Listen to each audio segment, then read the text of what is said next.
Welcome in, everyone, to Bettor's Edge. This is week 1 of the NFL officially. We had some futures for you last week, but now we actually get to talk about the games. To do that with me today, we have the man of Picks and Parlays, Craig Trapp. We also have Pittsburgh's finest and Andrew Fillipponi from FanDuel, More Ways to Win Radio. And of course, I'm Hannah Mears. We are so excited to talk week 1 NFL, and what better way to kick things off than with the Sunday slate at 1 p.m. Pittsburgh Steelers. We're here in Pittsburgh right now. The 49ers are going to be coming into town, into Acrisure Stadium, and get this, the 49ers are actually favored inside of the Steelers' hometown. Come on, guys. The Steelers plus 2.5, Niners minus 2.5 right now. That total sitting around 40.5.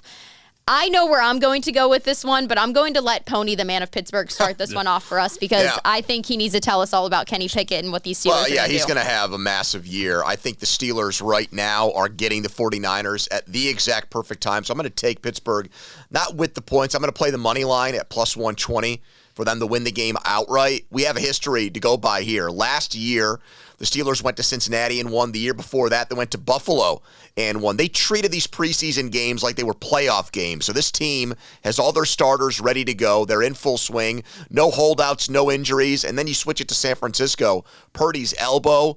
George Kittle is banged up. Who knows what's going to happen with Nick Bosa? And frankly, San Francisco has paced themselves through the first half of the season the last couple of years. So the Steelers loaded up in free agency. They've got a complete team, did well in the draft.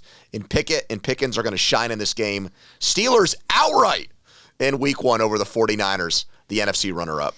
I love the pick. I'm just going to go ahead and bounce right off of that. I have the Steelers on the money line, too. I also maybe like a sprinkle of that plus 2.5. I could see them winning by a field goal in this one. I like the Steelers to come out, score on the first drive, get things going like they have been in the preseason. This is one of the teams that has played their ones in the preseason. We saw what the starting unit can do.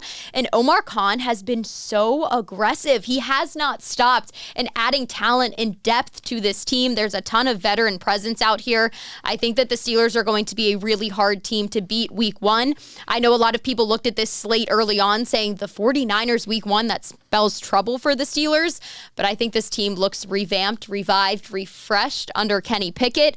I really like where this team could go all season long, and I'm going to say they start out strong. I'm going to double down once again on that 9-0 prediction and say the Steelers money line is my best bet. I know you're a fan of the Bengals here, Craig, so you might be on the other side of this, but enlighten us. What do you like Steelers-Niners week 1? Well, I don't like the money line. That worries me a little bit. That 2.5 number, if I was playing the side on this game, I would buy that half a point and get them at 3. We see so many games end up in field goal, especially first week. In fact, last year, the Bengals-Steelers goes into overtime. They win by a field goal after all both teams struggled.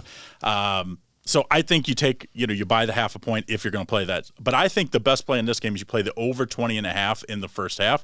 I think both offenses are going to be a little ahead of the defenses.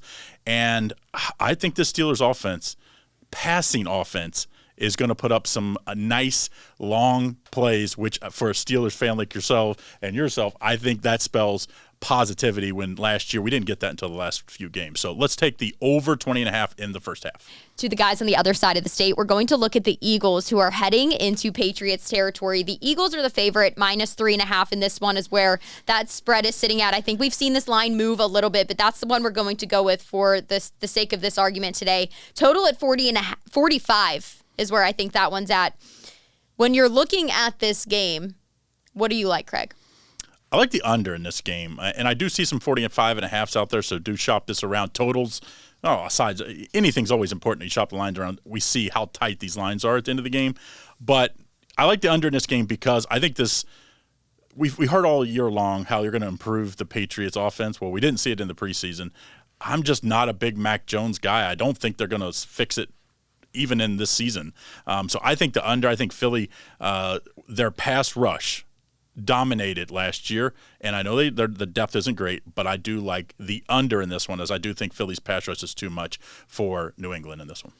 Mac Jones under Bill O'Brien now. Bill Belichick, Bill O'Brien, the battle of the Bills here in the best way on the same team now, mind you. So do you think that's going to be a positive thing immediately for the Patriots, or is this going to take a little bit longer to pan out? Well, it can't get any worse. You had Dumb and Dumber last year with Matt Patricia, who's not an offensive coach, and Joe Judge coaching this guy. That was a complete disaster.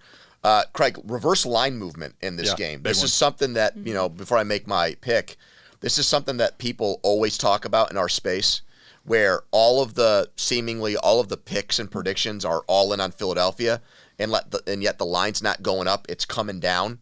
For people like Craig, that's always like a huge deal, isn't it? Like, what is going on here? A lot of public money on Philly, but the lines go in the opposite direction. Which tells you all the big money bettors that are not out there telling their picks are playing. Yeah, the Patriots. and I like the Patriots in this game. I'm going to take them plus 3.5. Which, why am I doing that? Am I in the business of just throwing my money away? No, I'm not. I like New England because I think their defense is going to be one of the best in the NFL. So even though I'm bullish on Philadelphia long term this year, Week 1, the Eagles did not play a lot of their starters in the preseason. I think the Patriots defense will be ahead of the Eagles offense. Matthew Judon, Uchi on the other side. They've got great secondary play. If there's any team, Bill Belichick, the mastermind, great defensive coach. I think they're going to have the chess pieces, the tools in the secondary to keep A.J. Brown and Devontae Smith quiet in this game. I would not bet them on the money line, but 3.5, you get the hook in this game.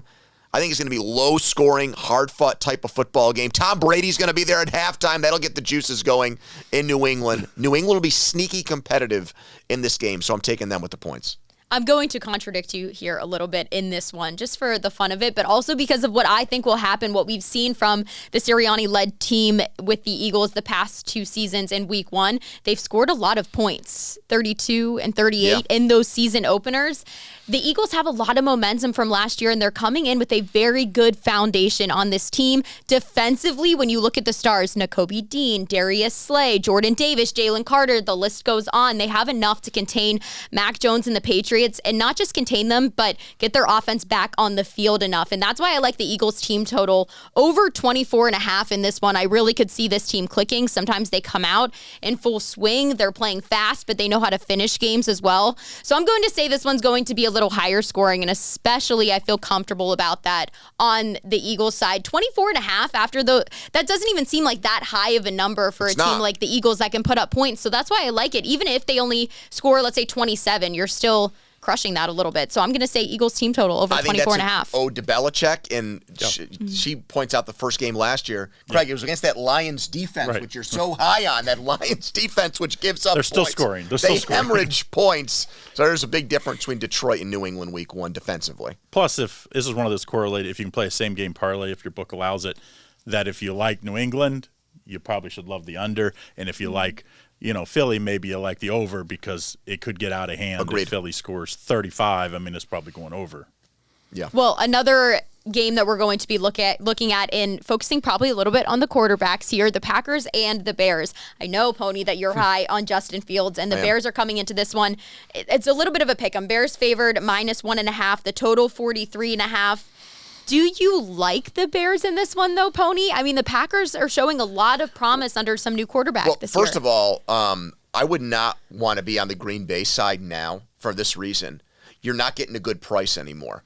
They were getting 2.5, 3 points all summer, and this line has come down. So don't you hate to be late on a side where I could have had another half point or point? So for me, I am a Chicago bettor, so I don't mind the line coming down close to a pick. My favorite bet for this game, though, is actually a prop. It's Justin Fields' rushing prop in this game. We know, watching him last year, that's not a question with him. The quarterback passing development he was a 1,000-yard rusher. The number in this is so low, it's not out of the question that Fields, with one rushing attempt, is going to go over that number. I still think their offensive line, it's better in Chicago, but it's going to take some time, I think, to gel. I think he'll be looking to run more in this first game than he will maybe later on in the year once they coalesce and come together. Also trying to find chemistry with DJ Moore and their receivers there. they're going to win by hook or by crook, or try to. They got to beat Green Bay by any means necessary. And I think that means a lot of rushing attempts for Justin Fields. You don't, if you're Chicago. You can't start at home with a loss to your rival breaking in a new starting quarterback. That would spell disaster. So I think Fields, we're going to see him, in my opinion, get double-digit rushing attempts in this game. I'm going to ask you if you're going to double down on that, knowing Tevin Jenkins is out with the calf injury right now. So he's got to run for his life, Their Hannah. best run blocker? Do you like this? Well, because he's got to go outside the pocket. He's not running up the middle. No. I mean, his best runs are like scrambles. That's right. his best. So I think we see a lot of runs where he's getting to the outside and away from the pressure that's coming up the He's middle. going to have Hannah. to for a quarterback that was sacked just as much as Russell Wilson was last year in and the this NFL, isn't the college game. The sack numbers don't count against a quarterback's rushing number. Remember that, people. Against the pass. So yes. Do you agree with him then? I do like that because Justin Fields is just not a good passer. I mean, he's just not a great passing quarterback, which you don't have to. Well, we don't know yet. I mean, he had a bad line and he had terrible weapons, but he just the numbers wasn't so far accurate. are not there. And to me, in the NFL, that spells disaster. So I think kind of by default, he has to run. That's when the big plays happen. He's not that much different than Lamar Jackson when he won the MVP that year. His ability to make plays when there's not a play there is why Justin Fields is so good. And that's why I like the Bears in this matchup. I'm going to play the Bears on the money line here because it kind of scares me. You know, first game, you see weird stuff happen, missed extra points. Then all of a sudden you chase the points and you don't get the 2. And all of a sudden you win by 1 and you don't cover. So to me, I'm taking the Bears on the money line. Like you said, this is do or die for the Bears because if you lose to Green Bay, you know you're going to be very tough to win at Green Bay no matter who the quarterback is. And a division that's, they could split everywhere else. So it's like this game really could come down to who wins the division. The games in the first of the year matter, just the games at the end. So I'm going to take the Chicago Bears on the money line. And I do think Chicago Bears rushing is going to be the key. Not just, Justin Fields. I think they're going to have to run the ball and take a little pressure off that defense by taking time off the clock. I think they're going to struggle to run the ball, though. I think that's going to be Possibly the bigger issue. And I think the Packers' money line had some value to me in here. I kind of liked looking at the Packers. I feel like a Love-led team is finally where the Packers wanted to be. I think there was a lot of, like I said, head bashing with Aaron Rodgers last year, and I think we're going to see a rebirth of the Green Bay Packers. But the biggest reason I think they could win and why I would possibly like the money line, just to contradict your money line over here, is because they have the better lines on both sides of the ball, offensively and defensively. And I think it's going to be a factor in this game, especially with a guy like Fields who likes to run, and then especially when you have a young quarterback like Love coming in. His offensive line is going to need to be strong. But my best bet in this one would go with both of you talking about the Bears. Cole Kmet, anytime touchdown scorer. I don't love touchdown scorer props all of the time. I really don't, just because it's such a hard predictor for teams. Sure. But when all of Justin Fields' receivers got hurt last year, Cole Kmet became the guy that he was throwing to. In the last 8 games of the season, his targets doubled. Last year, doubled. And he was fantastic. And so that's who Justin Fields was going to.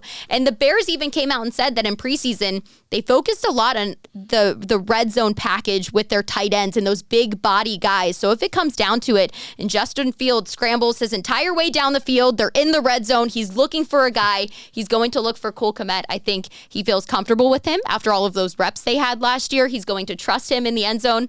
Cole Kmet, anytime touchdown score. I like that. I like this, but this could be a game where not a lot of touchdowns. Like I could see this as like. But she okey-doked me. I thought she was going to make a big Green Bay bet, and then she flipped at the last second to a Bears guy. So this could be like Hannah's going to keep us on our toes all season. I think is the bottom line here. Play a field goal prop in this game over under field goals for both kickers because I don't think there's going to be a lot of touchdowns in this game. I think the defenses in this matchup and just the rusty offenses, new quarterback for Green Bay, obviously we talked about the passing of Justin Fields. I think that could be an issue in both of these teams. That's fair. Fair enough. But Cole Kmet, go ahead and get yourself in the end zone, even if that's the only touchdown that the Bears score all game long. I like the odds on it. Take him. I'm high on him. I don't think they're going to be passing to him as much this season with the receivers that they have back. But when push comes to shove, I think he's going to be the guy that Justin Fields feels comfortable throwing to, even though we know he has throwing struggles like Craig emphasized. Teams that don't have a problem throwing the ball, the Dolphins and the Chargers. I know the first thing everybody's going to look at in this one when it comes down to it is the quarterbacks with Tua Tagovailoa and Justin Herbert. These are two guys that everybody's very high on. The Dolphins are not the favorite in this one because they're headed into Chargers territory. The Chargers favored 3 points. I think this line has shifted a little bit too, but we're going to stick with that 3. The total at 50.5. Craig, when it comes to the Dolphins and the Chargers, a team that you've been very high on. Yep. What do you like in week one? Not only am I high on them, now with Travis Kelce getting hurt, so now I'm even stronger that they win that division, potentially with Kelce missing some games. But I like the Chargers in this game. I would buy the 0.5 point. We did see it, and this is like we talked about earlier. You hate that you didn't get in on it when it was 2.5. So I will buy the 0.5 point so that I do get it at the best number that we saw this at over the summer. Let's take the Chargers minus 2.5. The key is going to be the Chargers are healthy. Early in the year, I think they're going to put up some big numbers on offense. They have a great balance. They can run the ball. They can pass the ball. They have a great screen game. The defense, they got to get pressure on Tua. Obviously, I'm interested to see how Tua, he learned how to fall. Doing judo. I've never heard of that before, by the way. You've never heard of judo? I've never heard of somebody learning how to fall through judo. Right. That's like some kind of thing that teaches you to not get hurt when you go down. Me neither. When you have a 350-pound lineman rushing at you, good luck learning how to fall when that's the case. I would say throw it before he gets there so you don't have to fall. Yeah. That would be the key. I think they're going to have to, early in the year, say, hey, we're going to play a lot of max protect instead of leaving him out there on an island, because this team's only going to go as far as his health. And I think early on that spells more positivity for the teams playing the Dolphins. I like the Chargers here, minus 2.5. I would buy the 0.5 point. So you like buy the 0.5 point in this one. Listen, the Dolphins in this one, I'm excited about. And I'm excited about against the Chargers because now I don't really like them outright. I know you want to buy the 0.5 with the Chargers.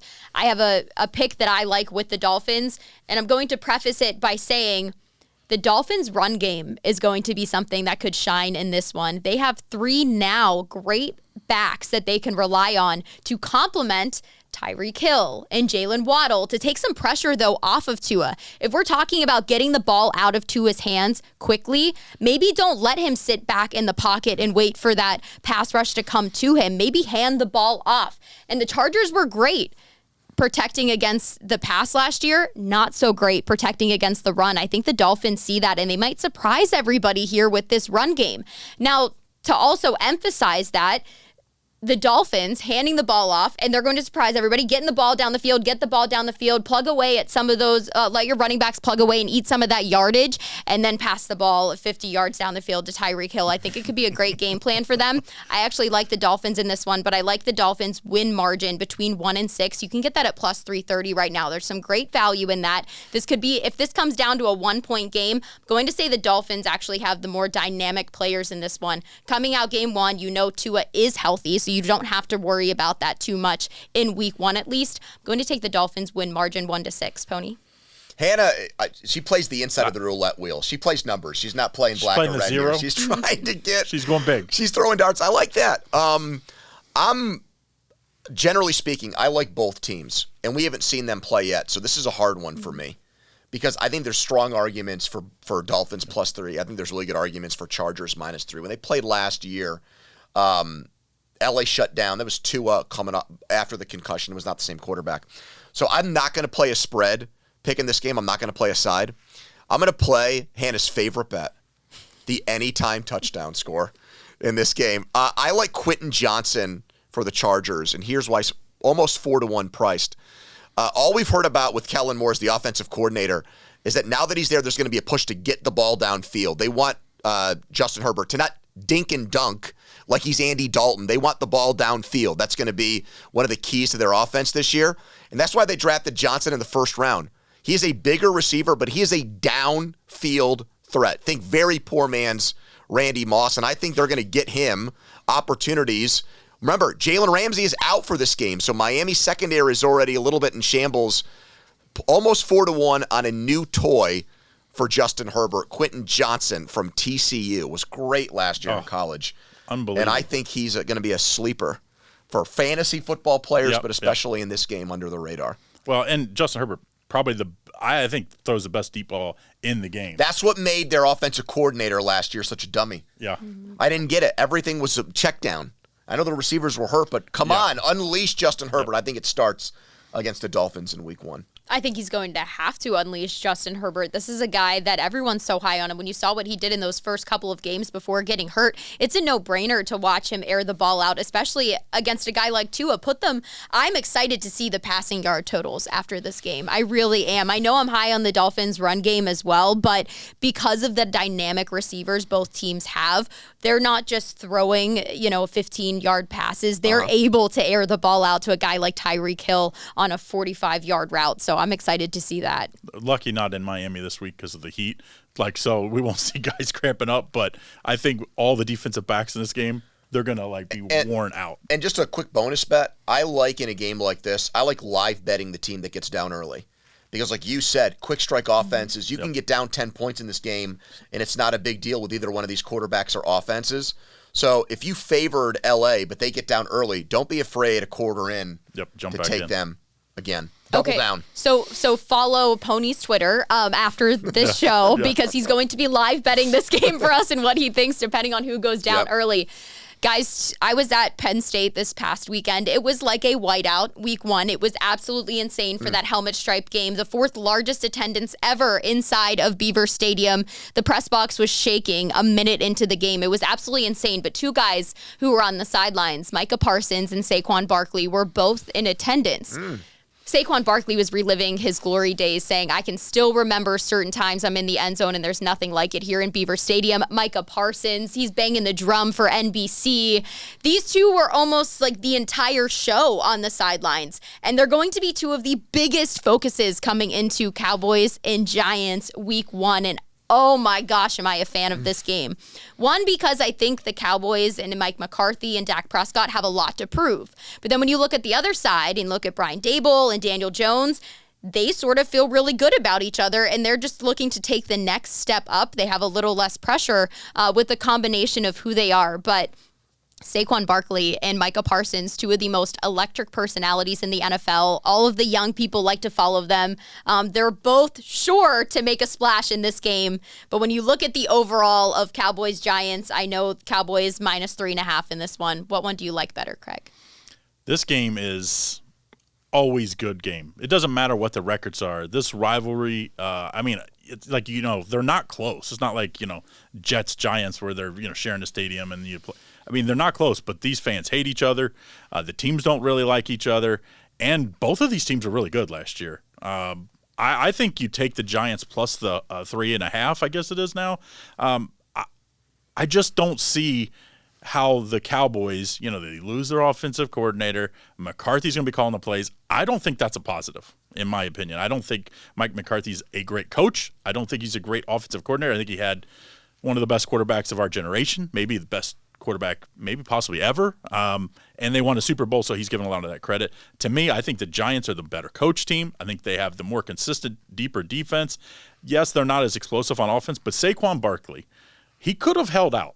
He could have held out instead of playing under the franchise tag. And him not doing so, I think, takes a lot of leadership on that team. And I think that's going to be the key in this matchup, is Saquon Barkley's going to run the ball, and he's going to have a big game. I'm going to take them to win. I also think you take Dak Prescott plus 1.5 touchdowns as a little bonus on the prop play. But a stronger of those 2 plays, definitely take the Giants plus the 3.5. Why the Prescott touchdowns? Give us some more on that. I'm intrigued. He's a great, in my opinion, I think he's a good red zone passing quarterback, and I think you're going to dare him to beat you this year.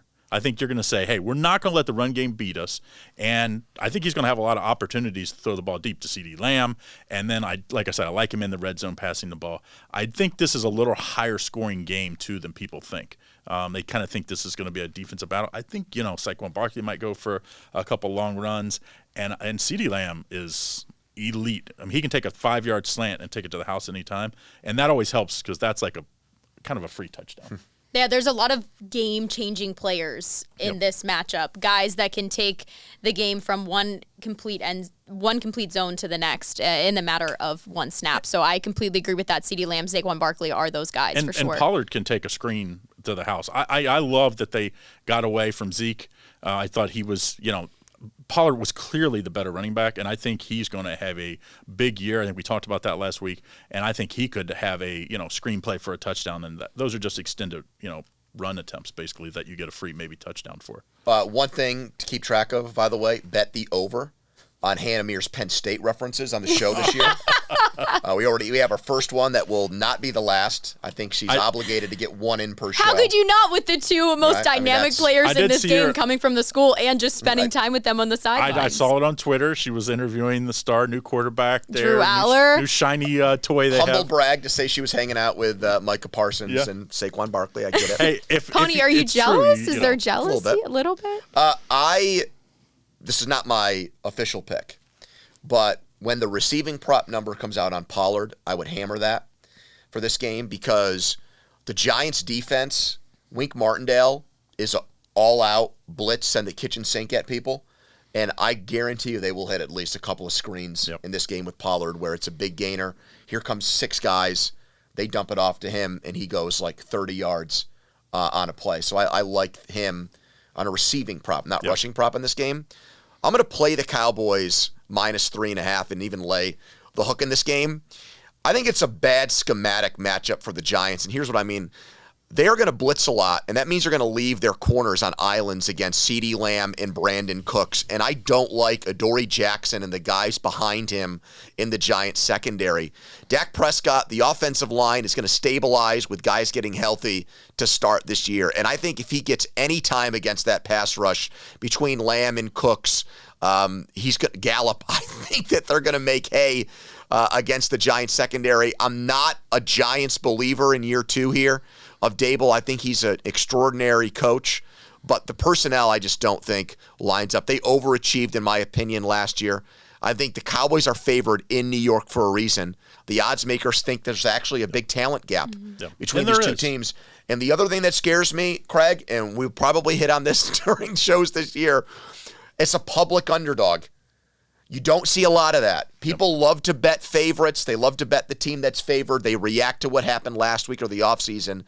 The Giants are the public team in this game. And that always puts a little antenna up for me when that happens. It definitely does, but I was on the side with Craig here. I had the Giants at plus 3.5 in this one. If you looked at the numbers last year, and I know, Pony, you were saying that the Giants overachieved. The Giants were 13-4 against the spread, better than any other NFL team last year. 10-2 against the spread as underdogs. And at home, when the Jets are sitting here saying it's Jet Life Stadium, the Giants might want to take claim to a little bit of that and take their stadium back. Daniel Jones better perform well. He got paid, and Saquon Barkley did not, and I don't think Saquon's going to take a liking to that. Now, he's a team player. There was no doubt in my mind that Saquon Barkley was going to sit out this season. I just don't think that's in his nature. It's not in his character. He wants to be on the field and wants to win, and I think this team may have overachieved, but it's because they had someone like Brian Dable coming in there and with an entire year under his belt to revamp what he was doing after coming in sort of on a whim with a team that nobody had confidence in. I think he can get the Cowboys a little bit in this one. I think that plus 3.5 holds a lot of value. I don't think the Cowboys are going to come in and annihilate this team. I think there's a lot of question marks, and I think this could be a year for Mike McCarthy that's make or break. I think it's a. I've said this in the preseason. I talked a lot about that, saying, I don't know, Mike McCarthy, will you be here? Will you not? You've got a lot to prove. Brian Dable is going to be more relaxed, and the coach in this one. Guts to do Giants money line or no? You got the courage to go money line here, Hannah? Or are you going to stick with 3.5? I'll stick to 3.5. I honestly, I don't know. Yeah, it's not that I wouldn't have the guts to do it. I just do think when you have a veteran presence like a Dak Prescott back there, and in the like we talked about, the game-changing players, this could go either way. But I would say maybe a field goal in this one is what makes the difference. Here we go. Penn State. Go ahead, make it a drinking game. Penn State, Penn State, Penn State. Everybody take a shot every time Hannah says Penn State. Saquon Barkley is going to be running angry. There is some value there as an anytime touchdown scorer. He scored in both games against the Cowboys last season. If you want to take a little bit of a prop in this one, look for a man like Saquon Barkley to run angry every single game because the man did not get paid, didn't get what he wanted, and they're going to hand the ball off to him in the red zone as they should to get in there and get some points on the board. Remember Dallas last year? They played Tampa Bay. I think it was on Sunday Night Football too, and it was an ugly game. Thursday night opener, I think maybe. Yeah, because because Tampa Bay won the championship. You're right. And it was ugly game, low scoring. Dallas, and that's when he got hurt, right? Dak got hurt that game, and then they came back and won 3 games with the backup quarterback. And one of them was against the Giants in New York with Cooper Rush. Bengals, they beat the Bengals week 2 last year. I mean, this team can win ugly. Might be that type of game. Right, can win ugly, maybe ugly, but we're ugly by a field goal. But we love that NFL Week 1, so hard to predict. These are some great games when you look at it. We've got so much more, though, over on our Picks and Parlays app. Make sure you download that. Guys, super excited to see how many people are going to download, going to follow, going to comment. You can comment over on our YouTube page when this video goes live, but also follow us on social media. We have a Twitter over there on Picks and Parlays, and then also on Instagram, P&P Bettors Edge. Looking forward to the rest of the NFL season. But as for Andrew Fillipponi, Craig Trapp, and myself, Hannah Mears, this is Bettors Edge Week 1. Thanks for tuning in.